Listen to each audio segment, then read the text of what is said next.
గురించి ప్రార్థన చేయి, నీ భర్త మారుతాడు, నీ వాళ్ళు మారిపోతారు. వాళ్ళే తీసుకొచ్చి నిన్ను కొడుకులు పెడతారు, వాళ్ళు కూడా వచ్చి కూర్చుంటారు. నీ నోటి మాట ఆశ్చర్యాన్ని కలుగ చేయాలి. నీ నోట అబద్ధం రాకూడదు, నీ నోట దూషణ మాటలు రాకూడదు, నీ నోట శపించబడిన మాటలు రాకూడదు. దయగల మాటలు నీ నోట రావాలని ఆశిస్తున్నాను.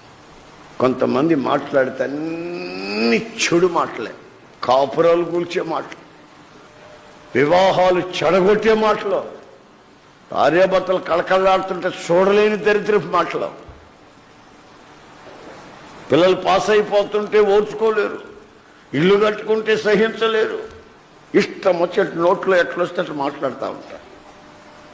అయితే వాక్యం అంటుంది, దూషణ మాటలు, చెడు మాటలు, శపించబడిన మాటలు, కఠినమైన మాటలు దేవుని పిల్లలైన మీ నోట రాకుండా జాగ్రత్త పడండి. అప్పుడు నీ నోటి మాటను చూసి ప్రజలు ఆశ్చర్యపడతారు.